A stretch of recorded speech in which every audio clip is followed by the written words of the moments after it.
जो बात है नहीं उससे क्यों डरते हैं आप, इस मोड़ पर क्यों आकर घबराते हैं आप। जो बात है नहीं उसे अपनाइए आप, डरते हैं क्यों नहीं राह पर चलने से आप। हम आगे आगे चलते हैं, आप साथ तो आइए। इन्हीं पंक्तियों के साथ वित्त मंत्री अरुण जेटली ने आज पिटारा खोला, अच्छे दिनों की आहट सुनाई दी, बजट में बड़ी राहत दिखाई दी और सीधे तौर पर कहा गया कि बदलते हुए देश को और तेजी से बदलने की कोशिश है।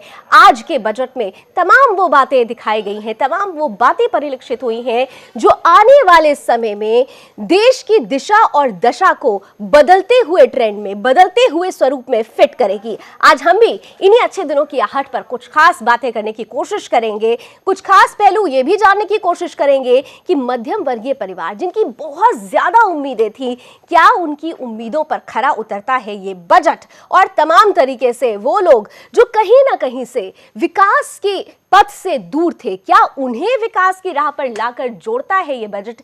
इन्हीं पहलू पर हम आज अपने मेहमानों से कुछ खास बातें और राय जानने की कोशिश करेंगे। नमस्कार, आपके साथ मैं लावनी श्रीवास्तव हूं। कुछ ही पल में मेरे साथ कुछ खास मेहमान जुड़े। उससे पहले शुरुआत करते हैं इस रिपोर्ट के साथ, जिसमें हम आपको बताते हैं कि आज के बजट में क्या कुछ खास रहा जब ये बजट का पिटारा खुला आपके लिए।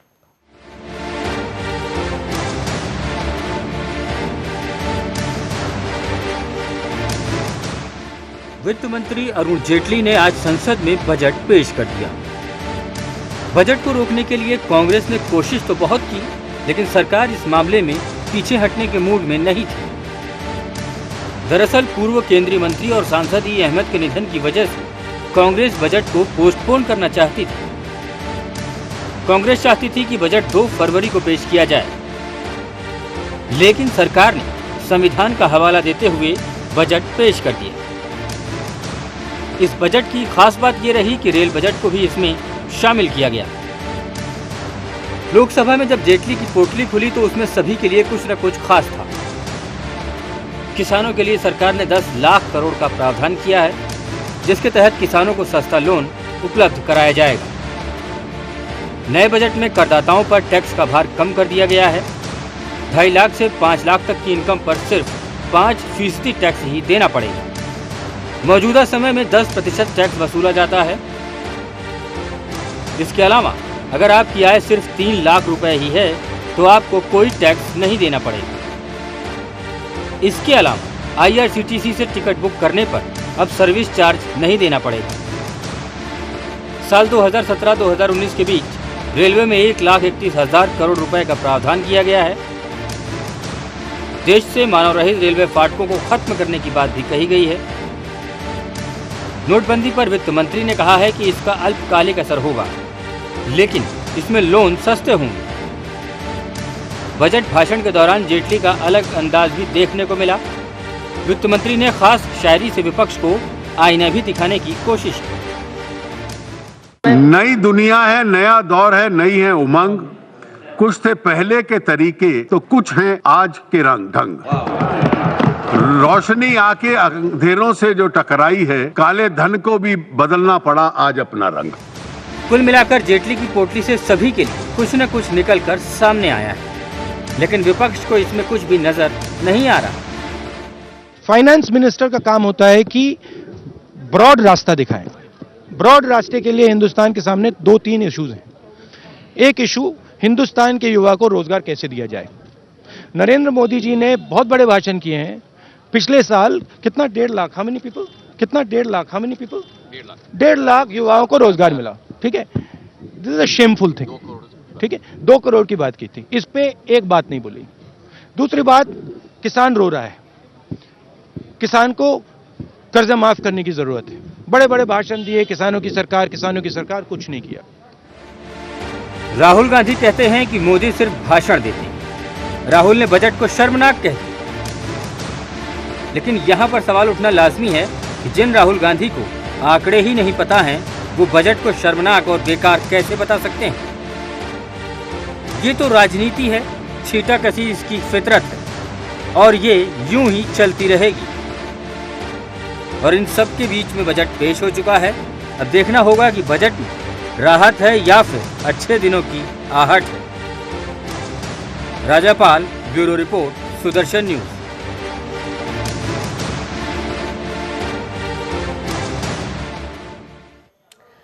विपक्ष का तो ये काम ही है, विरोध हो रहा है, विरोध होता रहेगा, लेकिन इतना जरूर है कि बजट के इस पिटारे से हर किसी को कुछ ना कुछ जरूर मिल रहा है। एक नई दिशा और दशा तय करने की कोशिश की गई है, खास तौर से मध्यम वर्गीय परिवारों के लिए। जो टैक्स की जब बात आ रही थी, जिसे लेकर ज्यादा बेचैनी थी, हम खास बातों पर थोड़ा एक बार नजर और डाल देते हैं। वित्त वर्ष 2017-18 में छोटे करदाताओं को राहत दी गई है। इसमें खास तौर से वार्षिक आय सिर्फ 3 लाख है जिनकी, उनको कोई टैक्स नहीं लगेगा, यानी 2.5 लाख से ये सीमा 3 लाख तक कर दी गई है। 3 लाख तक पर टैक्स छूट है, और वहीं 2.5 से 5 लाख तक की आय पर आपको अब 5% टैक्स देना होगा, जो कि पहले 10% था, यानी आधा कर दिया गया है। 5 से 10 लाख तक की आय पर 20% टैक्स की देनदारी होगी। वहीं वित्त वर्ष खास तौर से, दरअसल ये जो कोशिश की जा रही है, हम आपको बता दें कि हमारे देश में एक आंकड़े के मुताबिक सिर्फ 7% लोग ही टैक्स पेई थे, लोग टैक्स से भागते थे। कोशिश की गई है कि लोगों को टैक्स से जोड़ा जाए इस प्रावधान के जरिए। बहरहाल हमारे साथ खास मेहमान जुड़ चुके हैं, उनकी राय इस बजट को लेकर क्या है जानने की कोशिश करते हैं। स्वागत करती हूँ पैनलिस्ट का। मेरे साथ इस वक्त मौजूद हैं जाने माने economic analyst doctor SK Datta ji, बहुत बहुत स्वागत। साथ ही साथ जाने माने इकोनॉमिस्ट प्रोफेसर ललिन प्रसाद जी भी इस पैनल का हिस्सा है, स्वागत है आपका सर। और वरिष्ठ पत्रकार संजय पांडे जी भी हमारे साथ जुड़ चुके हैं। संजय जी, आपका भी बहुत बहुत स्वागत। मैं फर्स्ट कमेंट के साथ, आप तीनों के फर्स्ट कमेंट के साथ शुरुआत करती हूँ। डॉक्टर दत्ता के पास जाऊंगी पहले। दत्ता साहब, बजट का मास्टर स्ट्रोक किसे कहेंगे, क्या है मास्टर स्ट्रोक? सबसे महत्वपूर्ण बात इस बजट की ये है कि इस पे कोई पैंतराबाजी नहीं है और ना ही किसी आपका डेटा का खेल है। बहुत ही सीधा बजट है और बहुत ही स्ट्रेट फॉरवर्ड बजट है। इस पे कोई डेटा के जार्गन जिसको हम लोग कहते हैं वो नहीं है, और ना ही किसी तरह का छिचोड़ापंथी या फिर पैतराबाजी नहीं है। ये अपने आप में एक अलग तरह का बजट मैं मानता हूँ। 4-5 मुख्य एरिया है जिस पे विशेष रूप से ध्यान दिया गया है। सबसे पहली बात है कि कृषि और घरेलू उद्योग और छोटे उद्योग जो तहस नहस हो चुका था या फिर काफी खतरनाक हालत हो गया था, उस पे विशेष रूप से ध्यान दिया गया है, जो अपने आप में बहुत महत्वपूर्ण है। इसके साथ साथ आप अगर देखेंगे सोशल सेक्टर, खास करके सामाजिक हेल्थ को लेके और एजुकेशन को लेके, चाहे वो प्राइमरी एजुकेशन हो, टेक्निकल एजुकेशन हो, हायर एजुकेशन हो, उस पे विशेष रूप से ध्यान है। इसके साथ साथ इंफ्रास्ट्रक्चर एक बहुत इंपॉर्टेंट एरिया है। हाउसिंग से लेके तमाम चीज़ों पे, छोटे हाउसिंग से लेके तमाम चीज़ों पे विशेष रूप से ध्यान है। अनुदान जिस हिसाब से किया गया है इंफ्रास्ट्रक्चर पे, लगभग 4 लाख करोड़ के आसपास है, रोडवेज, वाटरवेज, रेलवेज और एयरवेज को लेके, जो अपने आप में एक क्वांटम लीप है पिछले बजट के मुकाबले में। सर मैं आऊंगी आपके पास, क्योंकि मुझे आज थोड़ा ज़्यादा ब्रेक्स हैं, जल्दी ब्रेक लेना होगा, तो मैं अनुरोध करूंगी आप सभी से कि थोड़ा शॉर्ट में हम आगे बढ़े। और एक खास बात हम आपको बता दें, हमारे पैनल में हमारे खास मेहमान प्रोफेसर अमिताभ श्रीवास्तव जी भी हैं। अमिताभ जी, माफ़ी चाहती हूँ, आपका परिचय गलत हो गया था, बहुत बहुत स्वागत है आपका। और एक छोटा सा ब्रेक के बाद दोनों मेहमानों के पास और उनकी राय जानने की भी कोशिश।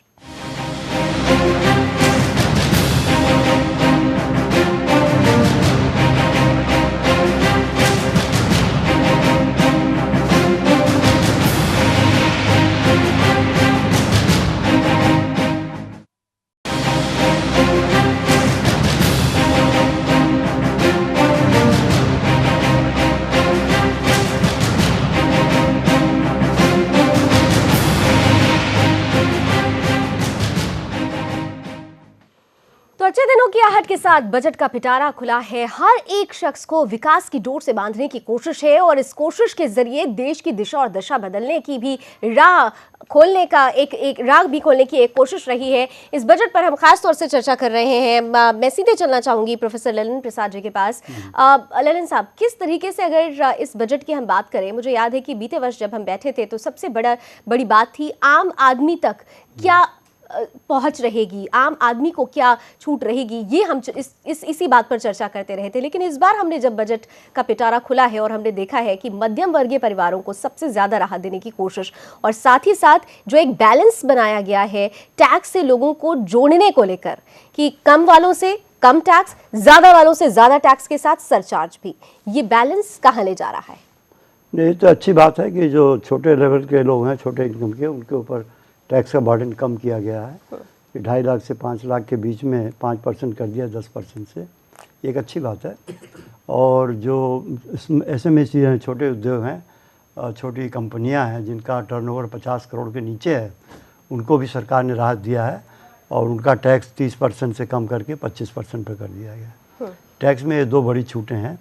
और ये बात भी आपने ठीक कहा कि एक जो इन्होंने ये किया है कि सरचार्ज हम बड़ी इनकम वालों पर सरचार्ज लगाएंगे, तो वो भी ठीक है, वो राजस्व के लिए किया है इन्होंने, ताकि उससे सरकार को जो इधर नीचे नुकसान हो ऊपर जाके उसकी भरपूर्ति हो। लेकिन देखिए काफ़ी दिनों से बात चल रही थी कि कारपोरेट टैक्स हमारे देश में बहुत अधिक है और कारपोरेट टैक्स की रेट कम होनी चाहिए, तो अब कम होने की जगह और बढ़ गई। जो सरचार्ज इन्होंने लगाया वो काफ़ी सरचार्ज है, 10% और अगले स्लैब में 15% तक का सरचार्ज कर दिया है इनकम टैक्स के ऊपर। तो एक बर्डन जो कारपोरेट सेक्टर के ऊपर बहुत बड़ा होगा। दूसरी बात जो हमें इस बजट में एक बहुत खास बात देखनी होगी कि ये बजट ऐसे पृष्ठभूमि में आया है जब डिमोनेटाइजेशन हुआ है, और डिमोनेटाइजेशन का इम्पैक्ट इकानमी के ऊपर बहुत ख़राब हुआ है। इन द सेंस कि जो ग्रोथ थी हमारी रुक गई है, अनएम्प्लॉयमेंट हो रहा है काफ़ी देश के अंदर, इंडस्ट्री बंद पड़े हैं, छोटे उद्योग तो खासतौर से बहुत ही ज़्यादा तादाद में बंद है। अस्थायी तौर पर था ना, ये तो राष्ट्रपति भी क्लियर कर चुके थे कि ये अस्थायी रहेगा। और ये जो ट्रांजिशनल फेज है तो कम से कम 6 महीने या 1 साल तक ये परेशानी रहेगी। इंटरनेशनल मॉनेटरी फंड ने भी ये कहा कि आपका ग्रोथ रेट कम हो जाएगा, तो इसके लिए जनता को कंपनसेट करना आवश्यक है।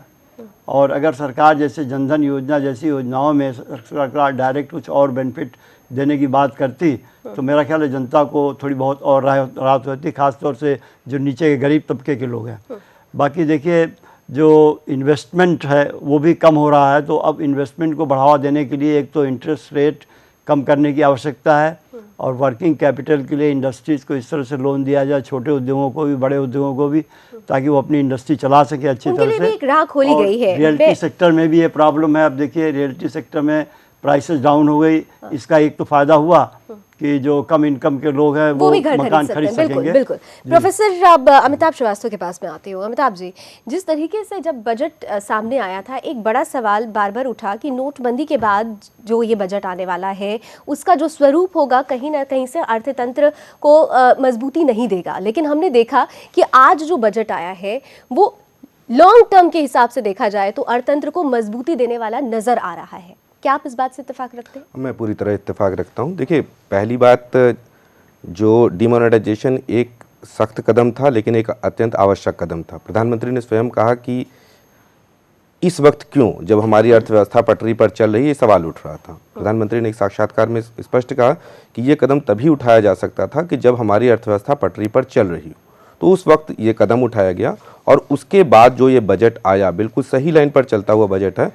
पूरी तरह विकास को ध्यान में रख करके ये बजट है।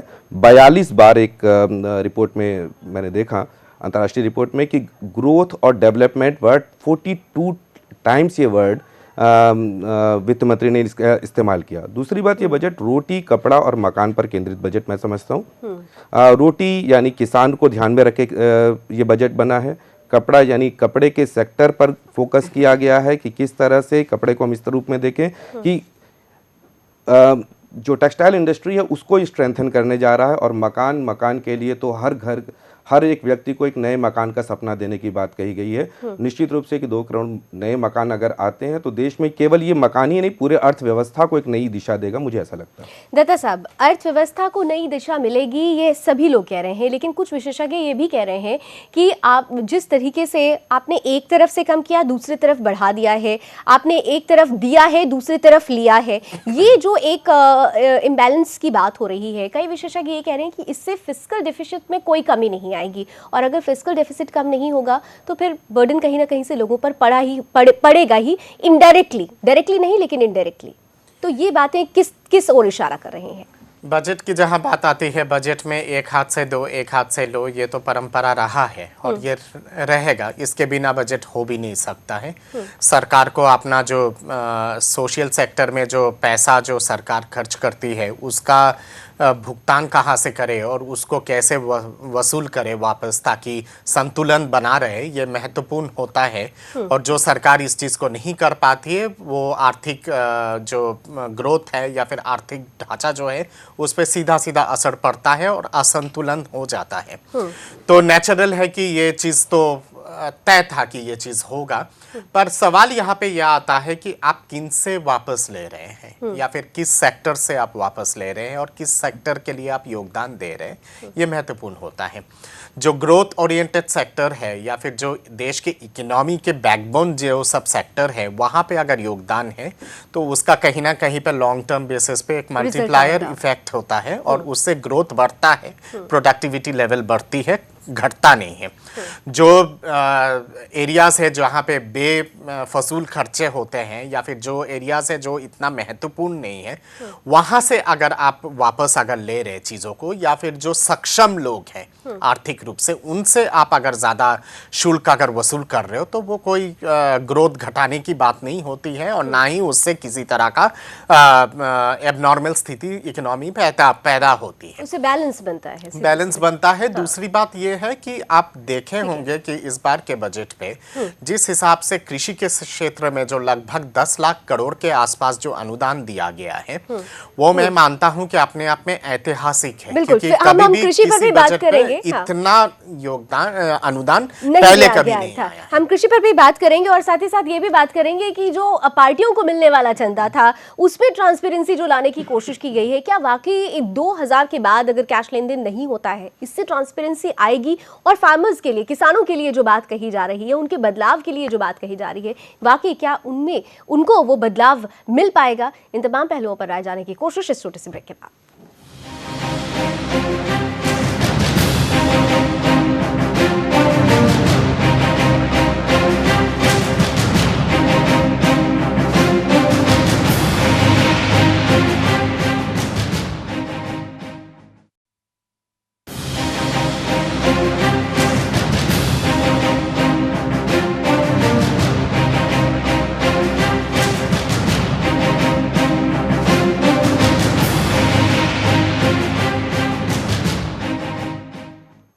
तो बजट से कितनी राहत मिल रही है आम जनता को? बजट से कितना ज्यादा देश की दिशा और दशा विकास के लिए आगे बढ़ेगी? किस तरीके से दिशा और दशा बदलेगी? हम तमाम पहलुओं पर चर्चा कर रहे हैं। खासतौर से अब इस मुद्दे पर चर्चा करना बहुत जरूरी हो जाता है जब हम अपने देश की राजनीतिक पार्टियों की बात करते हैं, जिनकी खासतौर से जिनका चलन ही चंदों पर होता है। उनके लिए आप देखिए एक बड़ी मार है इस बजट में। सीधे तौर पर यह कहा गया है कि राजनीतिक दल 2000 से ज्यादा कैश में चंदा नहीं ले सकते हैं। ये सोचा जा सकता है कि ये एक बड़ी मार है राजनीतिक पार्टियों के लिए, क्योंकि चंदा कैश में सबसे ज्यादा आता है।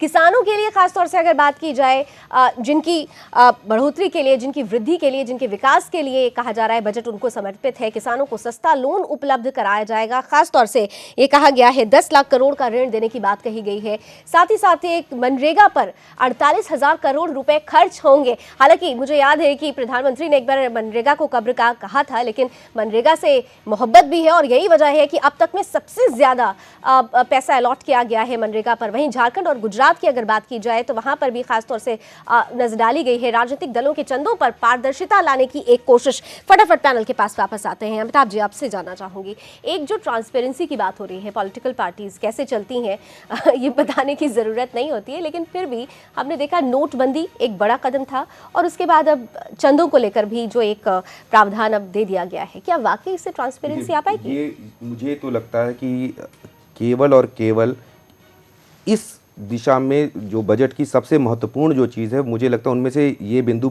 बेहद अहम है। देखिए, राजनीतिक सुधार अगर नहीं होते, चुनाव सुधार अगर नहीं होते, तो आप इस देश के अर्थतंत्र को करप्ट आप करने के लिए एक तरह से खुला छोड़ रहे हैं। वो आज नहीं तो कल करप्ट होगा ही होगा। सारी समस्याओं की जड़ ये चुनाव में जो अनियमितताएं हैं, चुनावी भ्रष्टाचार है, वो है। ये बेहद ज़रूरी था। दूसरी चीज़ इससे के साथ ये होगी कि अगर धन का धीरे धीरे क्या होगा कि धन का असर कम होगा। धन का असर कम होगा तो कार्यकर्ताएं आधारित पार्टी आएंगी, और कार्यकर्ता आधारित पार्टी का मतलब लोकतंत्र आएगा। इस मामले में कहूँगा जिन बातों को बहुत हल्के से लिया गया है, संघ इस बारे में लगातार संघर्ष करता रहा कि चुनाव सुधार हो। अन्ना आंदोलन ने इस बारे में बात की, लेकिन ये सारी जो चीज़ें हैं, जिन चीज़ों पर चर्चा होनी चाहिए कि वो राजनीतिक सुधार पर बात होनी चाहिए। ये इंटरनल डेमोक्रेसी जैसे जैसे स्ट्रेंथन होगी, देश मजबूत होगा और अपने आप ईमानदारी बढ़ेगी और देश वास्तव में जिसे हम वास्तविक प्रगति कहते हैं उस दिशा में बढ़ेगा। तो मैं इस कदम का दिल से स्वागत करता हूँ। चलिए, साहसिक कदम बता रहे हैं अमिताभ जी। मैं ललन जी आपसे जानना चाहूंगी, इस कदम से कितनी ट्रांसपेरेंसी आ सकती है? देखिए, इससे फ़ायदा तो होगा क्योंकि ट्रांसपेरेंसी भी आएगी, और दूसरी बात यह है कि 2 सेक्टर इस देश में ऐसे हैं, जैसे मैंने एक तो रियलिटी सेक्टर का मैंने बताया और एक पॉलिटिक्स। इन दोनों में ब्लैक मनी बहुत एब्जॉर्ब होती है, बिल्कुल बड़ी मात्रा में कैश ये पार्टियां लेती हैं बड़े बड़े उद्योगपतियों से, और सारा डकार जाती हैं। ना तो उसका किसी अकाउंट में कहीं जिक्र होता है और ना उसके ऊपर टैक्स तो उसके ऊपर है ही नहीं, क्योंकि जो चंदे होते हैं इसके ऊपर टैक्स होता नहीं। तो इसकी वजह से जो राजनीति के अंदर गंदगी फैली हुई है हिंदुस्तान के अंदर, और जो इस तरह से लेन देन उल्टे सीधे होते हैं और लोगों को ब्राइब करके वोट लेने की कोशिश की जाती है, और तरह से उनको पैसे देकर खरीदने की कोशिश की जाती है, या गुंडागर्दी करा के पैसे ऐंठे जाते हैं और फिर पॉलिटिक्स में इस्तेमाल किए जाते हैं। तो इन चीज़ों पर रोक लगेगी।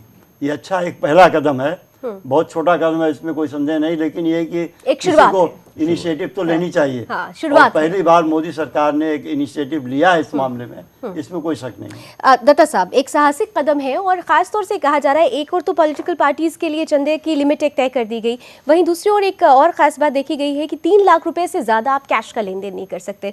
तो ये जो लिमिट्स हैं, क्या मैं 3 लाख से अगर आपसे जानना चाहूँ, क्या ये वाकई काले धन से जुड़ा हुआ ये रुख समझा जाए, काले धन पर रोक के लिए, या फिर ये वो लोग थे जो टैक्स पे ही थे ही नहीं? नहीं, कहीं ना कहीं पे दोनों पहलू है इस पे। एक तो है कि जो टैक्स देते नहीं थे वो लोग भी हैं जो छुपाते थे अपने इनकम को, और उसके साथ साथ काले धन इकट्ठा जो लोग करते थे उनके लिए भी ये है, और कहीं ना कहीं पे एक बहुत घातक चोट है ऐसे वर्ग के लिए। इसके साथ साथ पॉलिटिकल पार्टीज पे जो पॉलिटिकल फंडिंग जो होती है, जो एक बहुत बड़ा मसला रहा है, और उस पे जो 2000 का जो अब कैश का वो लिमिट कर दिया गया है, वो मैं मानता हूँ कि एक बहुत महत्वपूर्ण कदम है और बहुत ही सटीक दिशा में कदम है। आप अगर देखे होंगे तो बहुत सारे ऐसे पॉलिटिकल पार्टीज, खास करके क्षेत्रीय पार्टी बहुत सारे ऐसे जो जन्मदिन पे कैश लेते थे, या तो फिर चिट फंड के माध्यम से कैश आ जाता था, या फिर रियल एस्टेट के पैसा पॉलिटिक्स में आता था, पॉलिटिक्स के पैसा रियल एस्टेट में चला जाता था। तो तमाम चीजें हैं, उन सब चीजों पे किसी तरह की अकाउंटेबिलिटी नहीं होती थी। आने वाले चुनाव और आने वाले चुनाव में बहुत खतरनाक रूप से इसका प्रभाव पड़ेगा। एक और महत्वपूर्ण घटना है जो याद दिलाना चाहूंगा, वो है कि अभी हाल ही में चुनाव आयोग ने रिजर्व बैंक ऑफ इंडिया को लिखा था कि 2 लाख तक का वो छूट दिया जाए कैंडिडेट्स को, जिसपे सीधा सीधा रिजर्व बैंक ऑफ इंडिया ने मना कर दिया है। तो कहीं ना कहीं पे अब जितने सारे प्रत्याशी हैं, चाहे वो भाजपा के हो, कांग्रेस के हो, सपा के हो, बसपा के हो, किसी भी पार्टी के क्यों ना हो, वो उनके लिए मतलब अंधाधुन पैसा बटोरना और अंधाधुन पैसा खर्च करना बहुत मुश्किल हो जाएगा। और मैं समझता हूं कि अब वो दिन ज्यादा दूर नहीं है जब पोस्टरबाजी के माध्यम से और पैम्फलेट के माध्यम से इस देश में चुनाव लड़ा जाएगा। शायद यही वजह है कि राहुल गांधी की एक टीस निकली, उन्होंने कहा फंडामेंटल्स पर बात नहीं की गई है, तमाम दूसरी बातें की गई है। शायद कहीं ना कहीं से टीस थी, क्योंकि आने वाला कांग्रेस का दुख समझ में आता है किस वजह से है, वो सब जानते हैं, और किस वजह से है सब समझ पाते हैं। चलिए एक छोटा सा ब्रेक ले लेते हैं सर। ब्रेक के बाद लौटेंगे तो आप लोगों के साथ हम इस बात को आगे बढ़ाएंगे, और साथ ही साथ बात करेंगे रेलवे रिफॉर्म की बात होती रही है। पहली बार ऐसा हुआ है कि बजट में रेलवे बजट को शामिल किया गया है। क्या वाकई हम उस रिफॉर्म की दिशा में आगे बढ़ रहे हैं? इस छोटे से ब्रेक के बाद।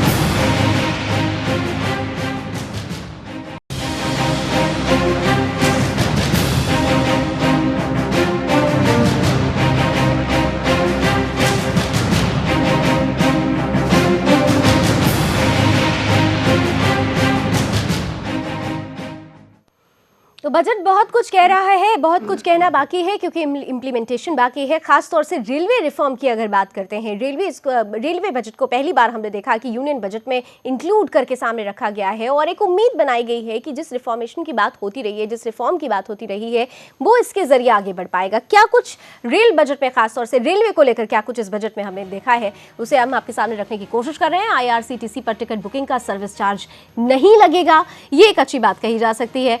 रेलवे के लिए 31 लाख करोड़ रुपए का प्रावधान था, माफी, हाँ 1,31 करोड़ रुपए का प्रावधान था। और साथ ही साथ मानव रहित रेलवे फाटक समाप्त किए जाएंगे, क्योंकि सबसे ज्यादा एक्सीडेंटल केसेस हमने देखे हैं और ये वजह रही है कि इसे खत्म करने की बात की जा रही है। 7,000 स्टेशन पर सौर ऊर्जा की व्यवस्था भी की जाएगी।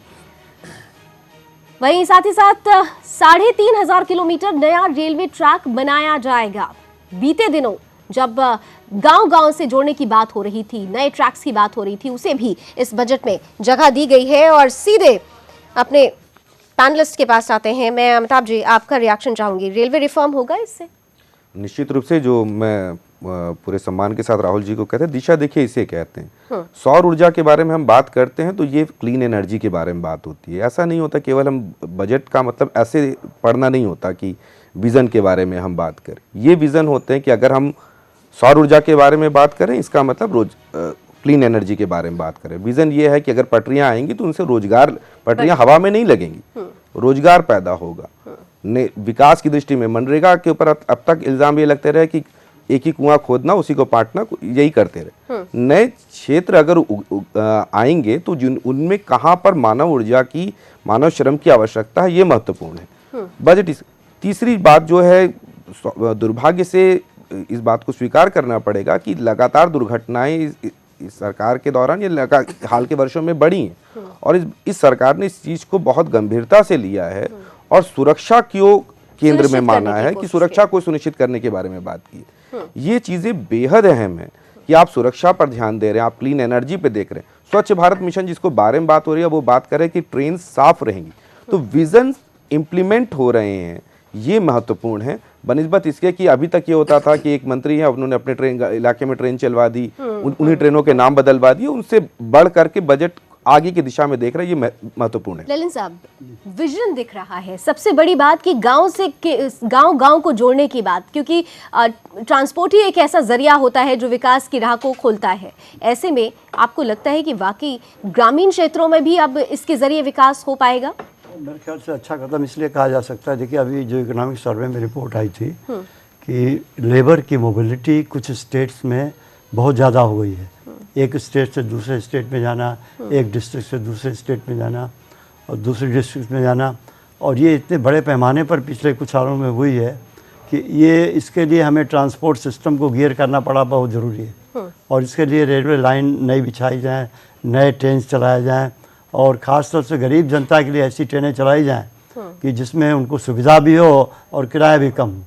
तो अब जगह पीछे कुछ बात चल रही थी, बजट में जो प्रोविज़न आया है इसका किस तरह उपयोग होगा अभी नहीं कहा जा सकता, क्योंकि कुछ क्लियर नहीं हुआ है।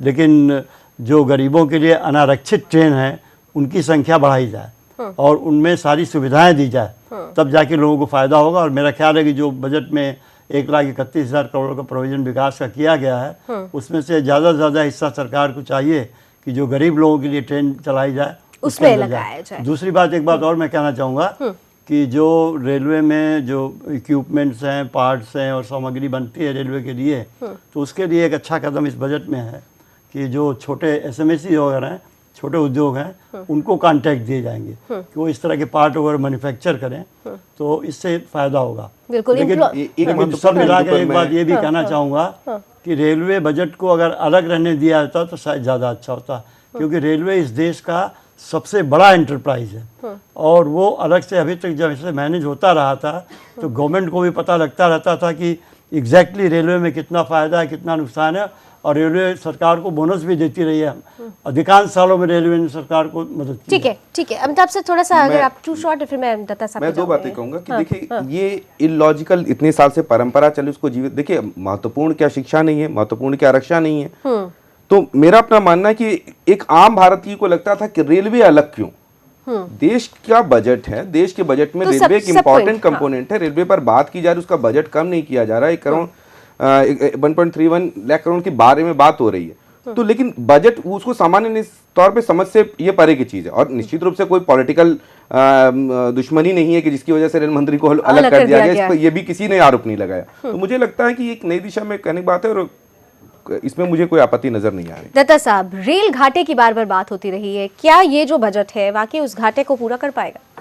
उम्मीद तो है कि शायद घाटे को पूरा कर पाएगा। और अनुदान की अगर बात करें, 1,31,000 करोड़ का अनुदान, डायरेक्ट अनुदान है रेलवे के लिए, और उस पे बहुत बड़े पैमाने पे रेलवे सुरक्षा को लेके अनुदान है।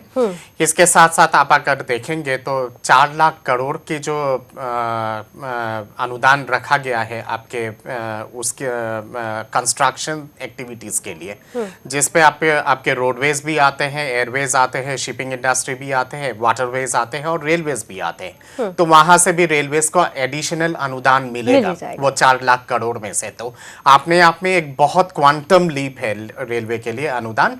एक महत्वपूर्ण बात यहाँ पे ये है कि जो मुझे बहुत अच्छा लगा इस बार के बजट के रेलवे के क्षेत्र को लेके, कि अक्सर क्या होता था कि रेल मंत्री आते थे और नए नए ट्रेनों की घोषणा कर देते थे, और हकीकत में वो तब्दील नहीं हो पाता था। इस बार पहले बार ट्रेन की घोषणा के जगह पे रेलवे लाइंस की एक्सपेंशन की बात की गई है और 3,000 किलोमीटर की बात की गई है, जो अभी तक आजादी के बाद से मैं समझता हूं कि अंग्रेज छोड़ने के बाद से इतने बड़े पैमाने पे रेलवे ट्रैक्स की एक्सपेंशन के बारे में किसी बजट पे उल्लेख नहीं हुआ था। मुश्किल से 250, 300, 500 किलोमीटर का एक्सपेंशन के बारे में बात किया जाता था। 3,000 kilometre expansion of railway lines, और उसके बाद ब्रॉडगेज में बनाना और फिर इलेक्ट्रिफिकेशन रेलवेज का बिल्कुल, यानी कहीं न कहीं से एक बहुत महत्वपूर्ण है। और वाकई रेलवे रिफॉर्म की जो बात हो रही है, इससे सुनिश्चित होगी, ये जो प्रावधान किए गए हैं उससे सुनिश्चित हो सकता है रेलवे रिफॉर्म। अब किस तरीके से आगे इंप्लीमेंटेशन होता है ये भी देखना दिलचस्प होगा। बहरहाल बहुत बहुत शुक्रिया मैं दत्ता साहब को करना चाहूंगी। दत्ता साहब को जाना है, बहुत बहुत शुक्रिया अपनी राय रखने के लिए। एक छोटा सा ब्रेक लेते हैं, फिर अमिताभ सर आपके पास भी आऊंगी, ललन सर के पास भी आऊंगी, और ये समझने की कोशिश करेंगे जो पॉलिटिकल रिएक्शंस आ रहे हैं, ये रिएक्शंस वाकई सचमुच इस बजट का विरोध करना है विरोधियों को इसलिए हो रहा है, या कहीं ना कहीं से कुछ कमी रह गई है। वो कमियां क्या रह गई हैं, इस पर भी हम चर्चा करेंगे छोटे से ब्रेक के बाद।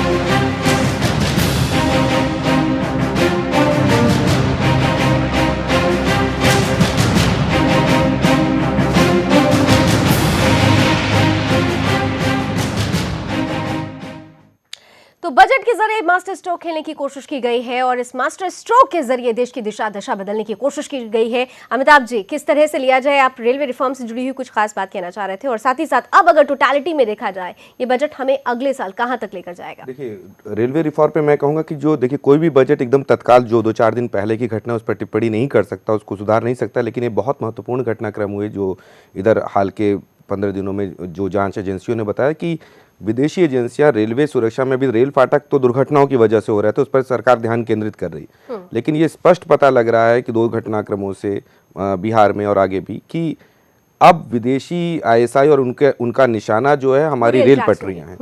तो और हमारा जो रेलवे सुरक्षा बल है उस पर ध्यान केंद्रित नहीं करेंगे तो दिक्कत है। दूसरी बात जो आपने कहा कि बजट पर टिप्पणी, 2-3 बिंदु, मध्य वर्ग पर मलहम लगाने वाला बजट, रोटी कपड़ा और मकान पर बात करने वाला बजट, और विकास की ओर दृष्टि केंद्रित करने वाला बजट। चलिए ललन जी, लास्ट कमेंट सर। देखिए, रेलवे सुरक्षा की बात जहाँ तक कही जाती है, मैं समझता हूँ बहुत इम्पॉर्टेंट इशू है, और ये जो अभी कानपुर में इंसिडेंट हुआ, इसके ऊपर जो रिवोल्यूशन आई है कि ये फॉरेन आतंकवादियों की वजह से हुआ है, ये बहुत सीरियस बात है और सरकार को इसके लिए स्टेप लेनी चाहिए। 10 में से कितना पॉइंट देंगे आप इस बजट को, टोटल अगर देखा जाए टोटलिटी में 10 में से कितने पॉइंट्स दे रहे हैं आप?